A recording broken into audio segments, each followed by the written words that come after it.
Il y a tellement d'infos que je m'y perds. Je trouve que c'est difficile d'y voir clair quand même. Souvent, je trouve que tout est trop superficiel. Je pense qu'il y a trop d'infos et... C'est très angoissant. La première, J'ai besoin de repères.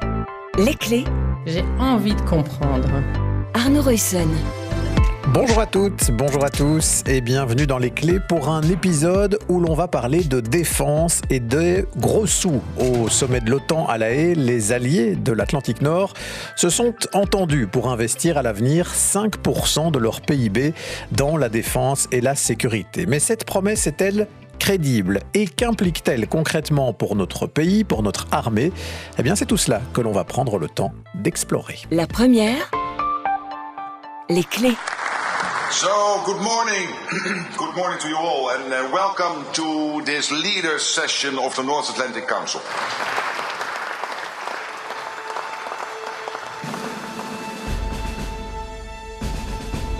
Le moment est solennel et a soigneusement été mis en scène.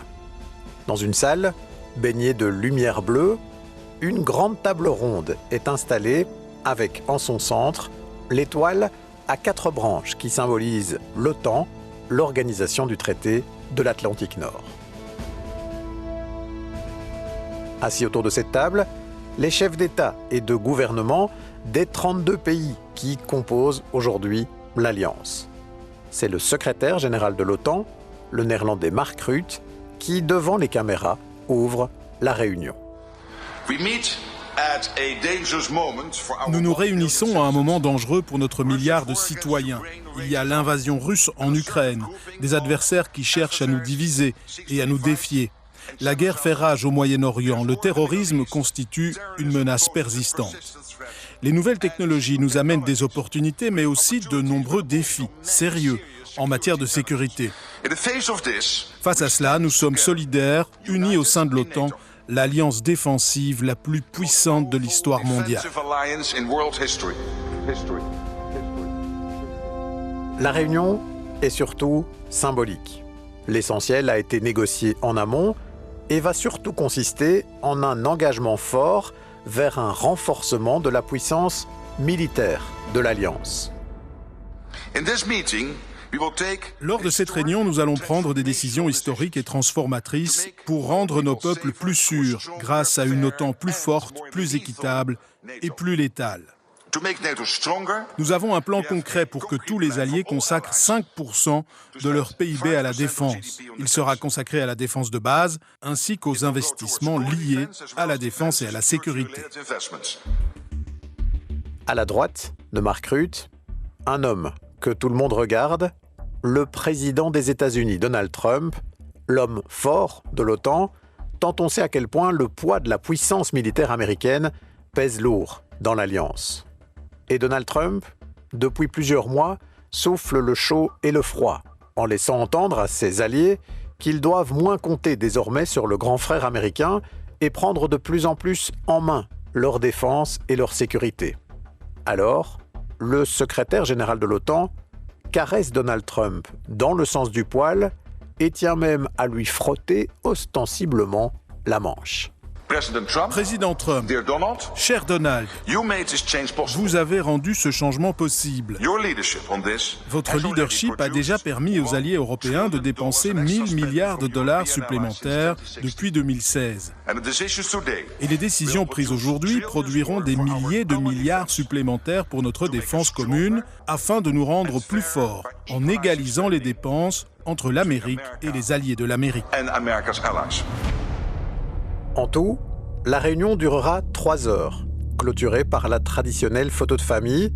Le message envoyé au monde est que l'Alliance va donc investir beaucoup plus pour sa défense, puisque les pays s'engagent, en façade en tout cas, à investir 5% de leur PIB dans la défense et la sécurité d'ici 2035, 3,5% dans la défense elle-même et 1,5% dans des investissements de sécurité au sens large. Mais attention, derrière cette démonstration de muscles et ce compteur avec des gros chiffres, le défi en matière de finances publiques s'annonce excessivement compliqué pour la plupart des pays de l'Alliance et il est loin d'être sûr que l'objectif pourra être respecté. La Belgique, par exemple, n'est même pas encore maintenant à 2%. Elle s'y engage pour cette année. Et quand on demande à Bart De Wever ce que lui a dit Donald Trump à propos de la contribution belge, il a dit, je dois être prudent avec ce que je dis maintenant, mais il a dit les 2%, c'est très bien, mais je considère ça comme very low.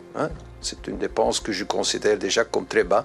J'ai dit oui, vous le considérez comme très bas, mais bon, c'est la norme des dépenses de l'OTAN jusqu'au présent.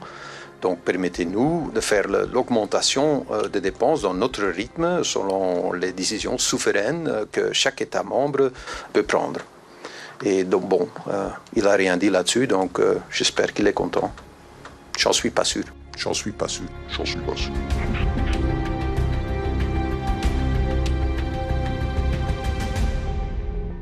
Voilà les mots de Bart De Wever, donc en clôture de ce sommet de l'OTAN. Bonjour Baptiste Tupin. Bonjour. Vous êtes journaliste ici à la rédaction de la RTBF. C'est vous qui suivez en particulier les questions de défense. Un petit mot général d'abord sur ce sommet. On va venir ensuite sur la question de la Belgique plus spécifiquement.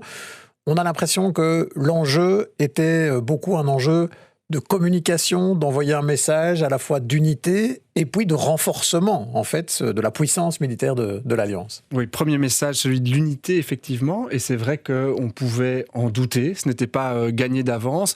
Il y a quelques mois, lorsque Trump a remporté les élections aux États-Unis, il y avait beaucoup de craintes sur ce lien transatlantique. Ici, il a été réaffirmé publiquement. Et puis, renforcement, effectivement, c'est 5%, norme symbolique. Il y a derrière ça, on l'a entendu dans l'introduction, 2 piliers, 3,5% consacrés exclusivement à des dépenses de défense, des munitions, du nouveau matériel militaire, des casernes, l'engagement d'hommes, 1,5% consacré à des dépenses de sécurité au sens large, renforcement des frontières, renforcement en cas de cyberattaque ou de problèmes hybrides, de guerre hybride, renforcement d'infrastructures. Ça, c'était un peu le tour de passe-passe diplomatique pour faire passer la pilule aux pays qui auraient du mal à atteindre les 5%. Oui, donc en gros, on dit aux pays, on veut pouvoir annoncer ce chiffre de 5% parce qu'il est fort, parce qu'il est spectaculaire et il montre un investissement important, mais on vous donne les moyens de pouvoir faire passer d'autres investissements qui sont peut-être pas directement militaires dans le chiffre pour pouvoir avoir une façade plus spectaculaire. Si on prend les infrastructures, renforcement de routes par exemple, pour faire passer des chars alliés, ça, il y a beaucoup de ces dépenses qui seront du ressort des régions chez nous en Belgique. Donc oui, c'est une façon de diviser la charge que représentent ces 5% du PIB. Avec nous pour cette émission, il y a aussi Sven Biscop. Bonjour. Bonjour. Merci d'être là. Vous êtes professeur à l'Université de Gand, spécialiste des questions de défense, chercheur aussi à l'Institut Egmont.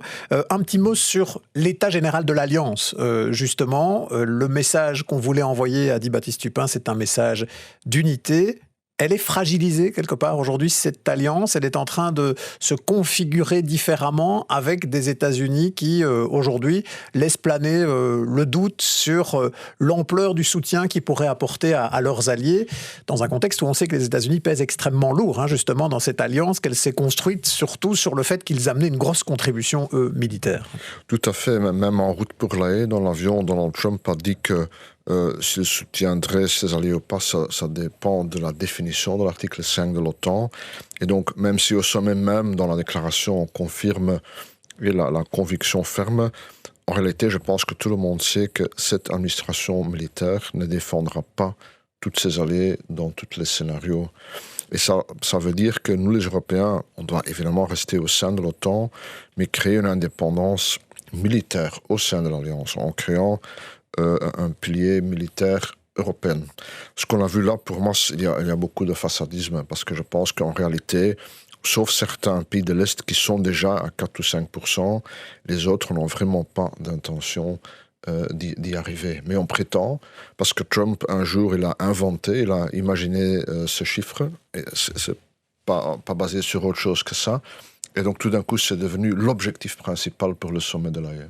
Donc, ce qu'on a fait là, quelque part, c'est offrir une victoire politique et communicationnelle à Donald Trump, notamment aussi pour sa politique interne aux États-Unis, pour qu'il puisse revenir en disant « j'ai obtenu de mes alliés que maintenant tout le monde investisse jusqu'à 5% et qu'on rééquilibre d'ailleurs un petit peu les choses entre l'Amérique et ses alliés ».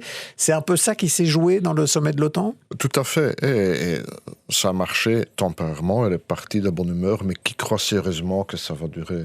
Et n'oublions pas qu'en même temps, Donald Trump voit l'Union européenne comme un rival idéologique. Ce n'est pas les 5% qui vont lui mener à arrêter sa guerre économique contre l'Union européenne. Il ne va pas s'arrêter à se mêler dans notre politique intérieure au profit de l'extrême droite. Donc pour moi, tactiquement, accepter ce chiffre de 5%, c'est une erreur. Et en plus, je pense que c'est dangereux parce que maintenant, on fait la distinction entre les 3,5 et les 1,5. Mais ça m'étonnerait pas que très vite, on aura des voix qui vont dire « Ah, mais ça dans le 1,5, mais ça compte quand même pas. » Et ceci, « Ah non, mais ça quand même pas non plus. » Donc il faudra faire très attention. Oui, ça nous embarque dans des dépenses très importantes, alors qu'on n'est pas sûr que c'est ça qui nous gagne les faveurs à long terme de l'administration Trump, si je comprends bien ce que vous nous dites, avec cet élément, puisque vous l'avez mentionné, de l'article 5, qui est l'engagement de défense mutuelle. Si un membre de l'OTAN est attaqué, les autres doivent lui venir en aide. Et effectivement, dans son trajet d'avion pour venir à La Haye, Donald Trump à le semer un peu le doute en disant que oui, on verrait comment on viendrait en aide aux alliés, mais sans dire, bien sûr, évidemment, je vais appliquer l'article 5, ce qui a évidemment fait frémir un petit peu ses alliés. Alors, vous parliez des différences d'investissement entre des pays comme les nôtres, entre les pays de l'Est. Peut-être qu'on peut se mettre un petit peu en tête maintenant qui investit quoi aujourd'hui en matière de défense dans les membres de l'OTAN, où en est la Belgique aussi par rapport aux autres, et on va parcourir ça en compagnie de Sarah Pousset. Par rapport à ses 31 autres collègues à l'OTAN, la Belgique finance peu sa défense. En 2024, elle consacrait 1,3% de son PIB à ce secteur. Cela lui vaut une place en queue de peloton, la 4e en partant de la fin, juste devant le Luxembourg, la Slovénie et l'Espagne. En chiffres, cela représente quand même 8 milliards d'euros et le gouvernement Arizona prévoit d'y ajouter encore 4 milliards. Mais même si notre pays augmente son budget défense depuis 2020, nous n'atteignons donc toujours pas la norme des 2% du PIB. C'est d'ailleurs le cas d'un quart des États membres de l'OTAN. On voit quand même que la tendance a changé ces dernières années. En 2022, seulement 7 États membres sur 32 utilisaient 2% ou plus de leur PIB pour leur défense. En 2023, on passe à 10 pays et puis enfin 23 pays sur 32 en 2024. De gros efforts ont donc été effectués, mais il en faudrait encore plus pour essayer d'atteindre un objectif de dépenses à 3,5% du PIB ou 5%. Seule la Pologne est sur la bonne voie. C'est le pays qui consacre la plus grande part de son produit intérieur brut à la défense, avec 4,12% en 2024. Le budget de l'armée américaine représentait, lui, 3,38% du PIB des États-Unis. Et en plus de ces deux pays, seuls la Lettonie, l'Estonie et la Grèce dédiaient plus de 3% de leur PIB à leur défense l'année dernière. Voilà, la Belgique, on l'a compris, plutôt en queue de peloton, en 2024, toujours autour d'1,3%, avec l'objectif d'aller à 2% cette année, et on sait que c'est un gros effort budgétaire, 4 milliards à rajouter en plus, Baptiste Tupin. Ça veut dire qu'on était à 8 milliards, on en rajoute 4, 12 milliards annuels. Si on fait le calcul, par contre, de ce que représenterait 5% du PIB, prenons le chiffre complet de 5%, on pourrait être dans 10 ans à hauteur de 34 milliards. Donc c'est gigantesque potentiellement se passe si on doit faire ce à quoi on s'est engagé lors de ce sommet de l'OTAN. Oui, plus de 30 milliards en tout cas, on verra bien où en est le PIB à ce moment-là. Mais si on prend ça par rapport aux dépenses fédérales et qu'on exclut la sécurité sociale, ça c'est la toute grande part des dépenses de l'État aujourd'hui, mais le budget fédéral, cette année-ci 2025, j'ai été vérifier les chiffres ce matin, c'est 42,3 milliards d'euros. Donc imaginons, les 12 milliards, ça représente déjà un quart de toutes les dépenses fédérales.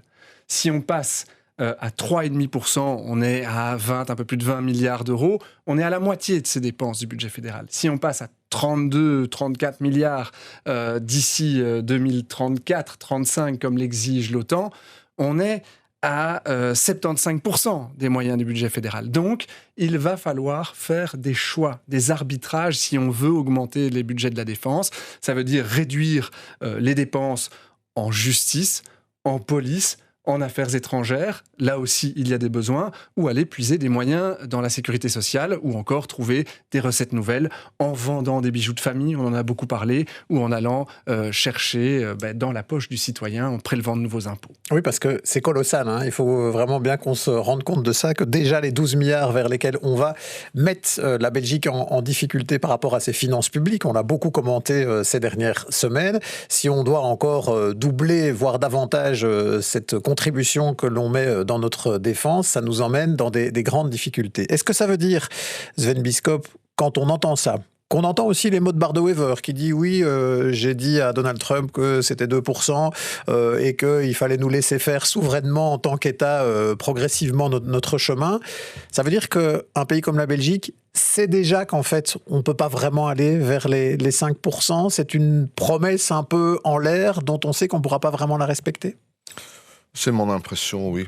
Et le gouvernement vient d'adopter la nouvelle vision stratégique pour la défense qui dit que jusqu'à la fin de la législature, en 2029, on sera sur 2%. Et ça veut dire que déjà le saut vers le 3,5%, on le laisse au prochain gouvernement. Et donc en réalité, les 5%, et même si l'OTAN le permettrait d'être un peu créatif avec ce qui compte et pas, je ne pense pas que c'est réaliste. C'est pas nécessaire non plus. Hein. De l'autre côté, n'oublions pas que jusqu'à la fin de la guerre froide, jusqu'à la fin des années 80, on était presque à 3,5%. Donc, c'était faisable dans le passé. Hein. On n'était pas une société approuvée à l'époque. Mais la grande différence, c'est la décentralisation de l'État qui est venue par après. Et donc, comme vous venez d'expliquer, le gros du budget se trouve maintenant plutôt côté des régions. Et donc, la seule façon de financer tout ça, c'est de renverser une partie de ces flux financiers. Et ça sera l'ironie, je pense, qu'avec un Premier ministre et un ministre de la Défense, un NVA, c'est ce qu'on va faire, probablement. On risque de devoir refédéraliser, en fait, certains budgets, en quelque sorte, pour pouvoir dégager des moyens pour la défense, là où on a été plutôt dans un mouvement centrifuge de laisser partir beaucoup de politiques et de moyens qui vont avec vers les régions. Ici, ça va imposer quelque part au niveau fédéral d'avoir des moyens supplémentaires pour faire face. Oui, parce que n'oublions pas que les autres départements fédéraux ont dû subir des énormes économies non plus. Hein. C'est pas aux affaires étrangères qu'on puisse chercher l'argent. Ne parlons pas de la justice qui dit déjà qu'elle manque cruellement de moyens, de la police qui en voudrait davantage. C'est pas comme s'il y avait d'autres départements où il y avait beaucoup de marge pour pouvoir financer la défense. Exactement. Raison pour laquelle aussi certains se posent la question d'impôts nouveaux pour venir remplir les caisses de l'État. Mais ça, on voit bien que déjà, entre les deux parties francophones du gouvernement, ça suscite de la tension puisque les engagés se disent potentiellement ouverts à la question, alors que Georges-Louis Boucher pour le MR, lui, claque la porte. Mais parlons de l'armée, alors, et de tout ce que ça va aussi nécessiter comme transformation de notre armée, qui, comme vous l'avez dit, depuis la fin de la guerre froide, a été plutôt désinvestie. Baptiste Tupin, vous avez pu vous rendre, il y a quelques semaines de cela maintenant, dans une opération, ou plutôt un exercice stratégique de la Belgique qui s'est déroulé en Roumanie, et qui est assez éclairant, quelque part, sur la situation aujourd'hui de notre armée et toute la difficulté que ça va être de réinvestir dans son futur. Oui, j'ai pu me rendre compte sur place, sur le terrain, des besoins actuels de la défense et de toute la difficulté qu'il va y avoir à grandir pour la défense. Cet exercice, c'est quoi ? C'est 800 militaires déployés sur le terrain en Roumanie avec tout le matériel nécessaire pour ce déploiement. 800 militaires, ça n'a pas l'air de grand-chose. Pourtant, c'est le plus grand déploiement depuis 2004 pour la Belgique. Donc déjà, il a fallu réapprendre énormément de choses sur la chaîne logistique pour amener ces militaires sur place. Il a fallu aussi rassembler le matériel. Je vous propose d'écouter à ce sujet la lieutenant-colonel Muriel Kay et le colonel Philippe Reiniers, qui était responsable sur place de la logistique et du commandement du battle group. Quand on voit la situation sécuritaire, comment elle évolue, il faut qu'on soit prêt à justement faire ce genre d'exercice de grande ampleur pour pouvoir expédier autant de matériel et projeter autant de personnes en théâtre. C'est un énorme défi parce que de un, le personnel ne l'a plus fait depuis des années et c'est quelque chose qu'il faut entraîner. Il y a beaucoup de coordination à faire, beaucoup de planification, c'est vraiment un puzzle. Il est temps maintenant de former nos jeunes éléments à ces processus expéditionnaires. Ce n'est pas un secret que les dernières années, qu'il y a plein de pénuries au sein de mon unité d'infanterie. C'est vrai que je dois gérer les pénuries, ça fait 90% de mon temps, pour faire de sorte qu'avec toutes ces pénuries, que je suis quand même capable à m'entraîner. Maintenant, le grand avantage pour moi maintenant, comme commandant du bateau de groupe, c'est qu'on a pris tous les moyens qui étaient à disposition et qu'ici, dans le terrain roumain, je suis capable de tester des choses auparavant, je n'ai pas capable parce que je n'avais pas la disponibilité de ces moyens. Ça veut dire qu'on a dû aller, on va dire, racler les fonds de tiroir, aller chercher un peu partout des moyens pour permettre cet entraînement-ci ?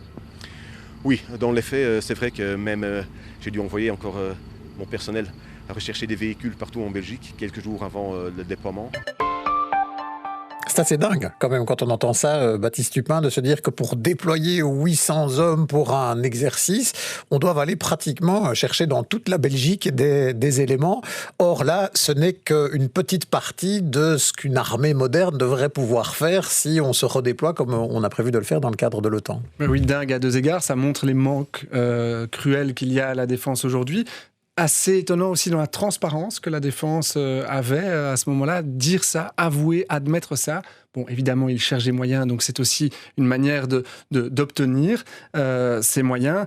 Mais effectivement, il y a des manquements. Maintenant, on va avoir de nouveaux véhicules que nous n'avons pas encore entièrement. C'est le fameux programme Camo qui permettra d'avoir plus de matériel.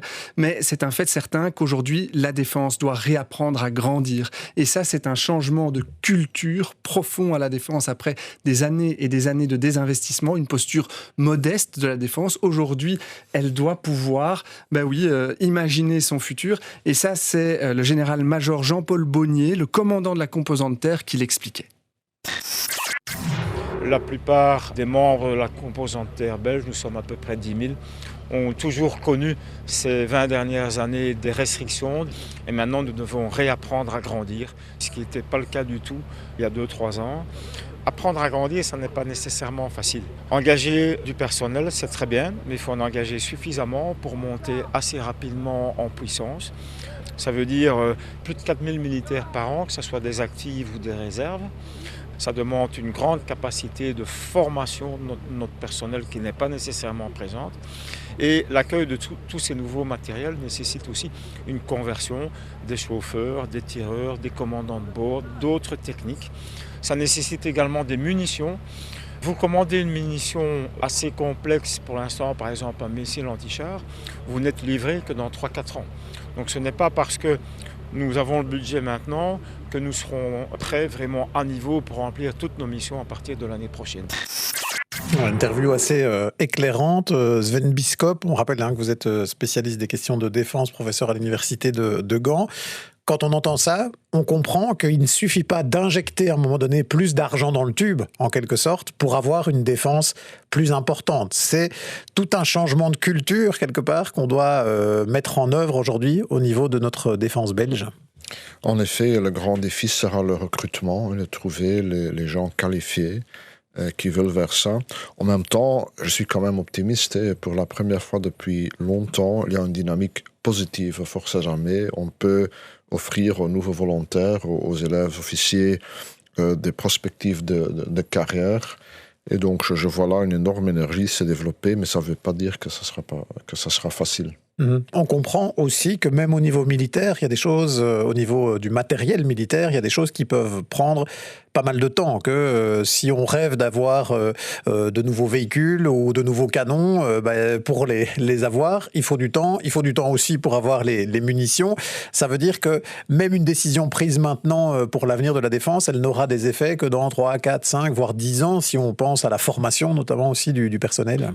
Et c'est là qu'à côté de l'OTAN, il y a aussi l'Union européenne qui joue son rôle. Le rôle, je pense, de l'Union européenne, c'est d'être le facilitateur via sa politique pour l'industrie de défense, d'augmenter la base de production qui doit nous permettre n'oublions pas de continuer à armer l'Ukraine, parce que Trump va sans doute réduire la contribution américaine, et 2, de nous réarmer nous-mêmes.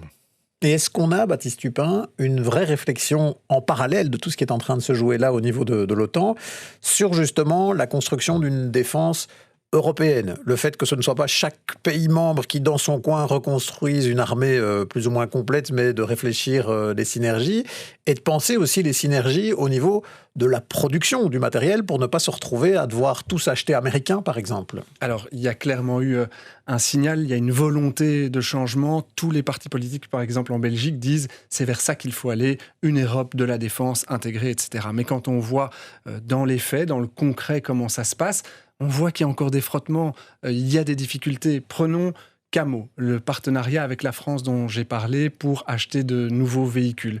Il y avait énormément d'espoir d'avoir des retombées industrielles importantes en Belgique également. Et il y a eu la négociation, c'était l'année dernière encore, d'un contrat en contrepartie, d'une certaine manière, on ne peut plus parler de véritable contrepartie, de munitions importantes pour la France qui auraient été produites en partie par la FNR Stahl. On voit aujourd'hui, un an à peine après la signature de ce contrat, que ce contrat a déjà du plomb dans l'aile. C'est pas facile de le mettre en œuvre. Et donc, quand bien même il y a des intentions, des volontés affichées d'aller vers une Europe de la défense, il y a encore des logiques concurrentielles dans l'industrie qui font qu'on n'arrive pas à mettre en place cette industrie complémentaire où chacun aurait son rôle et sa part du gâteau, ce qui est important aussi pour l'économie belge. Et notre correspondante en Allemagne, dans les clés, nous racontait il y a quelques semaines qu'en Allemagne, on craignait, si on allait dans l'Europe de la défense, que ça profite surtout aux intérêts français. Donc on voit évidemment toutes ces tensions qui sont là. Ça veut dire qu'on en est encore loin de cette Europe de la défense, au-delà des mots, Sven Bisschop ? Bon, avec tous les projets que la Commission européenne a lancés, ça commence à avoir son effet. Mais je pense qu'en effet, il faudra un consensus franco-allemand. Si ces deux mettent ensemble leur complexe d'industrie de défense, les autres vont suivre, je pense. Et là, on n'a pas un risque de devoir se retrouver à beaucoup acheter américain parce que si on veut agir vite, là, on a déjà des éléments qui sont sur l'étagère, si je puis dire. Ça dépend du domaine. Si on se dit la force aérienne est trop petite, ce qui, selon moi, est le cas, il n'y a qu'une option. On a déjà commandé 34 F-35, il faudra ajouter des F-35. Là, on n'a pas le choix. Mais dans d'autres domaines, comme Camo, qui a été mentionné, on achète quand même européen. Le but, c'est que le successeur des F-35 soit européen. Il y a un programme là, le SCAF, un programme franco-allemand à laquelle la Belgique veut notamment contribuer. Mais donc on comprend à travers ce que vous nous dites tous les deux que c'est quelque chose qui nous projette dans du moyen et long terme et que non seulement notre réarmement mais même aussi la construction de cette défense européenne, c'est quelque chose qui va de toute façon prendre du temps. Merci en tout cas Sven Bisschop, merci Baptiste Tupin d'être venu nous aider à comprendre ces enjeux au lendemain des annonces spectaculaires du sommet de l'OTAN. Merci en coulisses à Laurent Nélissen et à Sarah Pousset. Dans un petit instant, ce sera le journal de 13h sur La Première. Merci en tout cas d'être fidèle aux clés.